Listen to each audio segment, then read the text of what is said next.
নমস্কাৰ, মোৰ নাম নাজমা আক্তাৰা। মই এইখন বিদ্যালয়ত নৱম শ্ৰেণীত পঢ়োঁ। মই পোনপ্ৰথমে আমাৰ সন্মুখত থকা ছাৰ বাইদেউক শুভেচ্ছা জনাইছোঁ যে মোৰ জীৱন পথত আগুৱাই যোৱাৰ বাবে পথ দেখুওৱাৰ কাৰণে। আৰু মই ছাৰক এটা প্ৰশ্ন কৰোঁ যে মই টিচাৰ হ'বলৈ গ'লে কেনেকুৱা পৰীক্ষা আৰু কেনেকৈ পঢ়িব লাগিব। এতিয়া টিচাৰ বেলেগ বেলেগ ধৰণৰ আছে।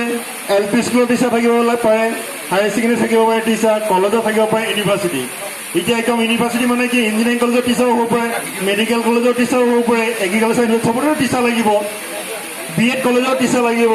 এতিয়া টিচাৰ কেটেগৰী বেলেগ বেলেগ আছে। তুমি হৈছে ইউনিভাৰ্চিটিৰ টিচাৰ হ'ম, তেতিয়াহ'লে ডিগ্ৰী পঢ়িব লাগিব, ডেফিনেটলি মাষ্টাৰ ডিগ্ৰী কৰিব লাগিব, নেট পৰীক্ষা বা স্লেট পৰীক্ষাটো দিব লাগিব।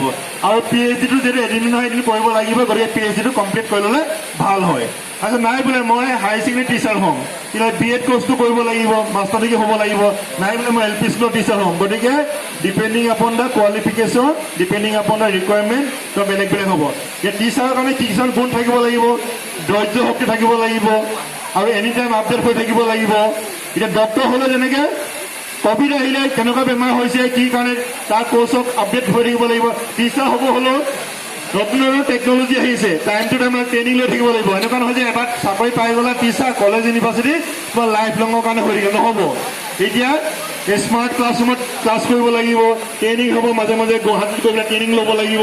তুমি টিচাৰ ষ্টুডেণ্টক পঢ়াবলৈ তুমিও নিজকে আপডেট হৈ থাকিব লাগিব, 24 আছে আপডেট হৈ থাকিব লাগিব। নতুন নতুন চিলেবাছ আহিব, নতুন নতুন টেকনিক আহিব, সেইবিলাকো শিকিব লাগিব। গতিকে সেইখিনি চালি চাব লাগিব। কোনোবা ছাত্ৰ বুজি নাপাবও পাৰে, সি 10 বাৰ 20 বাৰ বুজাব লাগিব, কোনোবাই বুজি পাব পাৰে। ক্লাছতে ভালও থাকিব, বেয়ালৈও থাকিব, দুষ্টও থাকিব, চবকে সন্তুষ্ট কৰিব পাৰিব লাগিব।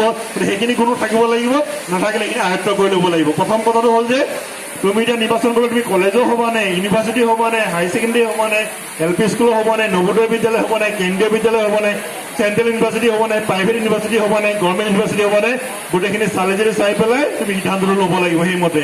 এতিয়া আৰ্টছৰ হ'বানে, ছায়েন্সৰ হ'বানে, কমাৰ্চৰ হ'বানে, নে ইঞ্জিনিয়াৰিঙৰ ডক্টৰ হ'বা নে। এতিয়া ইংলিছ ছাবজেক্টটো মেডিকেল কলেজতো লাগে, ইঞ্জিনিয়াৰিং কলেজতো লাগে, এগ্ৰিকালচাৰ কলেজতো লাগে ইংলিছৰ ছাবজেক্ট হিচাপে। এতিয়া আমাৰ ডন বস্কো ইউনিভাৰ্চিটি ইংলিছৰ মেডিকেল কলেজতো ইংলিছ পঢ়ায়, চাইক'লজি MBBS পঢ়া ল'ৰাকো চাইক'লজি বেকগ্ৰাউণ্ডৰ টিচাৰে পঢ়ায়। গতিকে তুমি কি ছাবজেক্ট ল'বা, ক'ত মন আছে, তোমাৰ বোলে ডক্টৰ হ'ব মন নাই কিন্তু ডক্টৰৰ লগতে থাকিব মন, তুমি তাতো টিচাৰ হ'ব পাৰা। যে তোমাৰ ওপৰত নিৰ্ভৰ কৰিব কোনটো ছাবজেক্টত কি বিষয়ত তুমি টিচাৰ হ'বা, ঠিক আছে। আৰু এইটোৰ ওপৰতে মই দিনটো কৈ থাকিলে শেষ নহ'ব টিচাৰৰ ওপৰতো।